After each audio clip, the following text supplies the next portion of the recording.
Hello दोस्तों, स्वागत है आपका अपना यूट्यूब चैनल जेके कॉम्पिटिटिव क्लासेस पे। तो आइए दोस्तों, आज हम लोग बिहार एसएससी से संबंधित एक बहुत महत्वपूर्ण जानकारी लेके आए हैं। जो लोग फॉर्म भर रहे हैं, फॉर्म भरने में क्या क्या गलती हो रहा है, इस सब चीज़ से संबंधित हम लोग कुछ जानकारी लाए हैं। बहुत हमारे ऑफलाइन क्लास में लड़के ऐसे हैं जो फॉर्म फिलअप कर दिए हैं, उनको पता नहीं था कि क्या क्या भरना है। हिंदी के जगह अंग्रेजी सिग्नेचर लगा दिए, अंग्रेजी के जहाँ है वहाँ हिंदी सिग्नेचर लगा दिए हैं। फोटो अपलोड कर दिए हैं और फोटो में क्या हुआ है कि सिग्नेचर कुछ और हो गया है, फॉर्म में सिग्नेचर कुछ और हो गया है। तो बहुत सारा संबंधित इसमें जो है जानकारी आज हम लोग देखेंगे बिहार एसएससी 10+2 इंटर लेवल के रिगार्डिंग। तो आइए हम लोग देखते हैं नेक्स्ट, है ना, कि बीएसएससी 10+2 टोटल पोस्ट जो है 12,199 है। महत्वपूर्ण जानकारी बीएसएससी के संबंध में, है ना, बिहार एसएससी के संबंध में। तो सबसे ज्यादा लोगों को दिक्कत क्या हो रहा है कि एक तो अभी फॉर्म भरने में लाइव फोटो लग रहा है। आप तो एक फोटो जो अपलोड कीजिएगा वो तो लगेगा ही, लाइव फोटो भी लगेगा। तो देखिए, सबसे पहले क्या है कि आप जो भी फोटो दीजिएगा उसका ब्लैक बैकग्राउंड जो है, आप जो भी फोटो दीजिएगा, है ना, जो भी आप फोटो लगाइएगा, इसका बैकग्राउंड या तो आप ब्लू लगाइए या आप व्हाइट लगाइए, है ना। या तो ब्लू बैकग्राउंड हो या व्हाइट हो, क्योंकि ब्लू और व्हाइट रहता है तो जब आप एग्जाम देने जाते हैं तो वहां से फोटो को आपको देखकर मिलान करता है। तो वहां अगर सस्पिशन लगता है तो आपको साइड में खड़ा करा देगा, लास्ट में आपको देखेगा। बाद में क्या होगा कि आपका टाइम कम मिलेगा, फॉर्म लास्ट में एंट्री मिलेगा तो परीक्षा में घबरा जाइएगा, आपको बहुत सारा प्रॉब्लम आ जाएगा। फिर प्रॉब्लम ये होएगा कि आपको अलग कर देगा तो माइंड में कई तरह की बातें आते हैं कि पता नहीं पेपर देने देगा कि नहीं देने देगा। इससे आपका एग्जाम पर काफी प्रभाव पड़ता है, एग्जाम खराब चला जाता है। तो फोटो जो है वो आप बैकग्राउंड ब्लू या व्हाइट रखिएगा, हमेशा ब्लू और व्हाइट रखिएगा। इसमें कभी इधर उधर लाल पीला हरा ऐसा नहीं करने लगिएगा, है ना। ब्लू और व्हाइट अगर रहेगा तो वो सबसे बेटर होता है। दूसरा चीज, फोटो करेंट का दीजिए। फोटो बहुत लोग पुराना दे देते हैं, पुराना फोटो नहीं चलेगा, करंट का फोटो दीजिए। बहुत पुराना दीजिएगा वहां मिलान करेगा, मिलेगा ही नहीं, फिर आपको परेशानी झेलना पड़ेगा। इसीलिए आप करंट का फोटो दीजिए, है ना। तो फोटो से ये संबंधित है, प्लस लाइव तो लग ही रहा है। दूसरा चीज, बहुत लोगों में जाति के लेके, जाति और आवासीय का लेके, आय के लेके, एनसीएल के लेके बहुत सारा प्रॉब्लम है। तो देखिए, जाति आवासीय जो आपका एनसीएल एक्चुअल है वही बनाइए, जो भी आपका एक्चुअल है।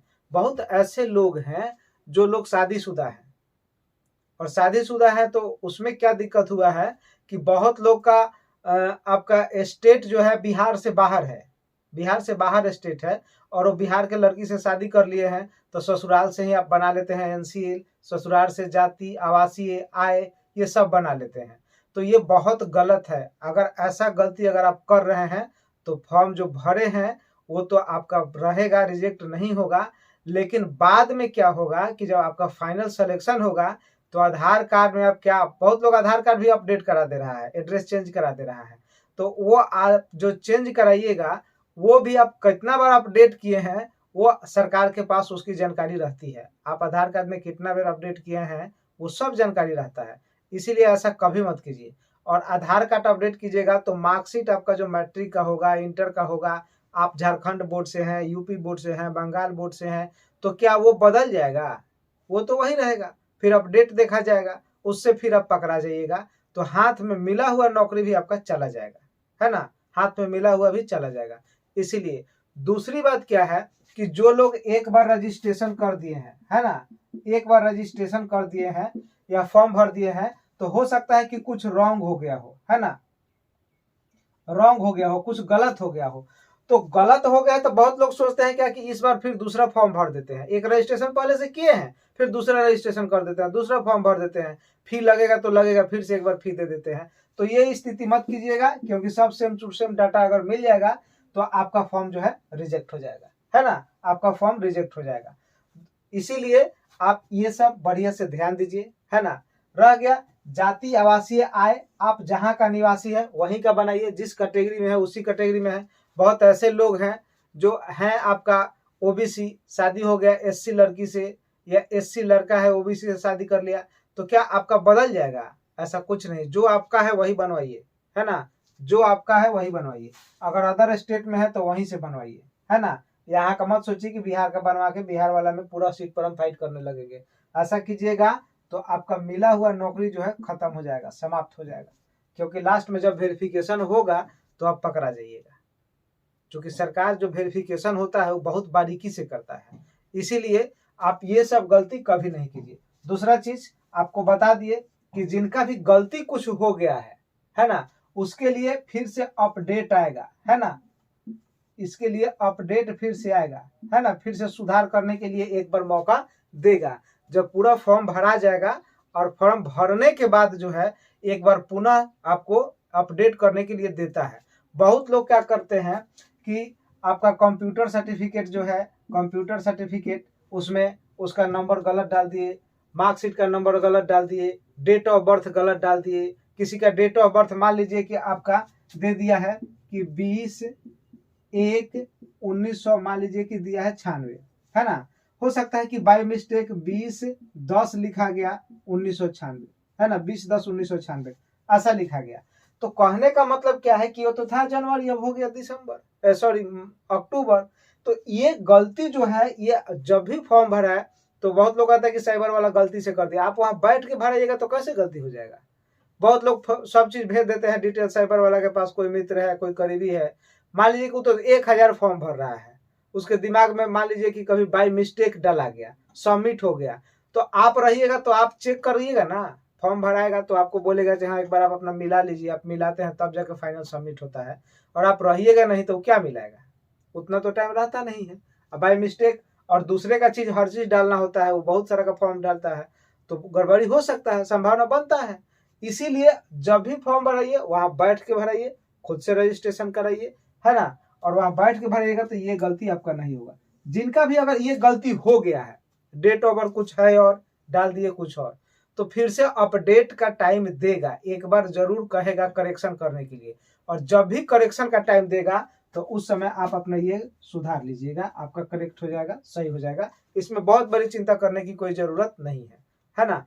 अगर आपका नहीं करेक्शन किया, हो सकता है कि करेक्शन का टाइम नहीं दे, तो जब आपका फाइनल सिलेक्शन हो जाएगा उस समय सिलेक्शन तो आपका होगा, लेकिन बहुत सारा दौड़ धूप, बहुत सारा कागजात आपसे बनवाएगा, है ना, बहुत आपको दौड़ाएगा, भागा दौड़ी बहुत करना पड़ेगा, है ना।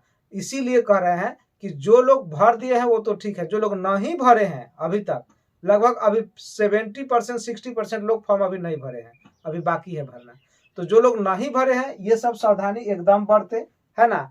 और बहुत लोग को मैं क्या देखे हैं कि वो कैंडिडेट था यूआर जनरल, लेकिन उसमें डालना था ईडब्ल्यूएस, नहीं डाल पाया। कितना कैंडिडेट था बीसी, डाल दिया ईबीसी, है ना, ईबीसी।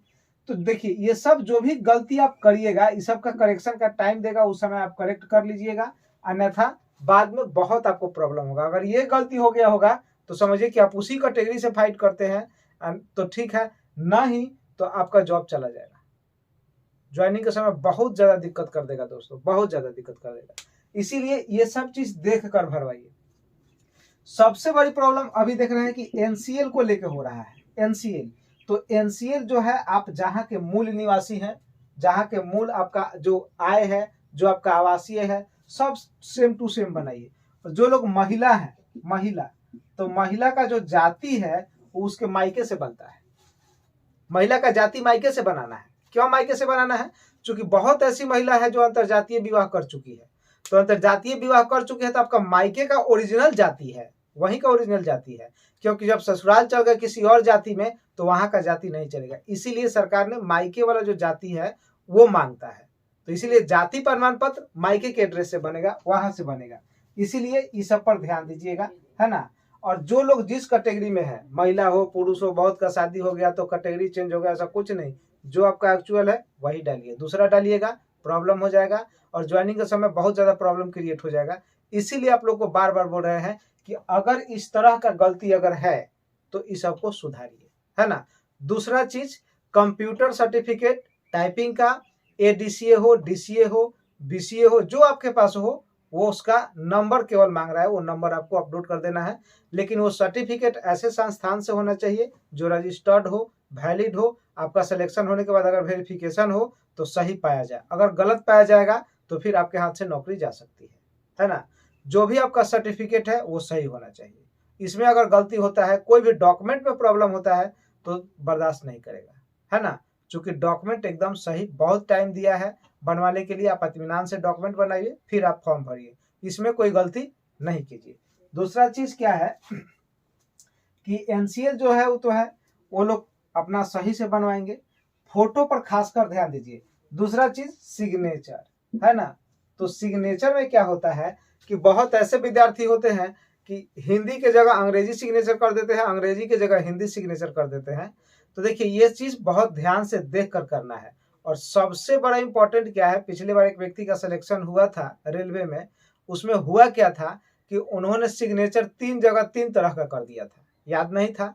फॉर्म भरते समय कुछ और हो गया था, एग्जाम रिटर्न दिए तो कुछ और हो गया था, है ना। और फिजिकल में गए तो उस समय कुछ और हो गया था, वेरिफिकेशन में गए तो कुछ और हो गया था। तो कहने का मतलब कि सिग्नेचर आपका एक ही होना चाहिए। अगर ऐसा नहीं है तो आप वैसा ही सिग्नेचर लिख कर आप रख लीजिए, है ना, लिख कर रख लीजिए। जब भी आप अभी सिग्नेचर फॉर्म में जो कर रहे हैं, यही सिग्नेचर आप रिटन एग्जाम देने जाइएगा तो कीजिएगा, क्योंकि लास्ट जब सिलेक्शन होगा तो वेरिफिकेशन के समय पता चलेगा कि आपको 200 सिग्नेचर करवाएगा, 5-5 पन्ना 7-7 पन्ना पर सिग्नेचर करवाता है, लिखवाता है, जिनका गड़बड़ रहता है, समझ गए। इसीलिए इस सब परेशानी से बचने के लिए सिग्नेचर जो आपका रियल है वही कीजिए, उसमें कोई गड़बड़ी नहीं, है ना। और सिग्नेचर जो अभी है वही कुछ दिन बाद पेपर होगा तो भी वही होना चाहिए, ऐसा नहीं कि अभी कुछ और कर दिए उस समय कुछ और कर दिए। इसीलिए ये सब ध्यान दीजिए। और फोटो जो है एकदम करंट का फोटो दीजिए, पुराना फोटो दीजिएगा तो फिर एग्जाम में दिक्कत हो जाएगा। और आधार कार्ड जिनका है बहुत बार अपडेट किए हैं, तो अपडेट वाला सोचेंगे कि हम छिपा लेंगे, तो छिपने वाला नहीं है। सरकार के पास सब डाटा अवेलेबल है कि आप क्या क्या अपडेट किए हैं, क्या क्या बदलाव किए हैं। जब मूल बनाए थे उस समय आपका क्या नाम था, क्या डेट ऑफ बर्थ था, क्या डॉक्यूमेंट लगा के बनाए थे। चूंकि जब पहली बार बन रहा था उस समय डॉक्यूमेंट उसमें लग रहा था, कोई ना कोई ऑथेंटिक डॉक्यूमेंट लग रहा था जिससे आधार कार्ड बन रहा था। तो ये सब गलती बिल्कुल नहीं कीजिएगा, अन्यथा फॉर्म रिजेक्ट हो जाएगा। अगर फॉर्म एक बार रजिस्ट्रेशन कर दिए हैं दोबारा मत कीजिएगा, गलती से भी रजिस्ट्रेशन दोबारा मत कीजिएगा, नहीं तो आपका फॉर्म जो है रिजेक्ट हो जाएगा। जो लोग टाइपिंग का ऑप्शन नहीं डाले हैं, बहुत लोग ऐसे फॉर्म बात डाल दिए हैं जो सर्टिफिकेट कंप्यूटर का नहीं बनवाया ऐसे ही डाल दिए, टाइपिंग का नहीं डाले ऐसे ही डाल दिए। तो अगर नहीं डाले हैं तो जब भी करेक्शन का टाइम देगा उस समय ये सब डाल लीजिएगा। अगर नहीं डाल पाए हैं तो उस समय ये सब चीज डाल लीजिएगा, सर्टिफिकेट बनवा लीजिए। अगर नहीं भरे हैं तो सब अच्छा से सोच समझ के देख कर आराम से भरिए, कोई घबराहट नहीं है। अभी 11 नवंबर तक डेट है, इसीलिए कोई घबराने की जरूरत नहीं है, आराम से भरिए।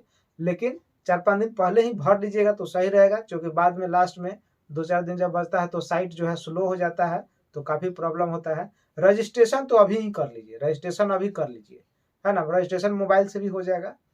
तो ये सब सारी जानकारियाँ थी, इन सब जानकारियों से आपको काफ़ी फ़ायदा हुआ होगा और काफ़ी फ़ायदा होगा।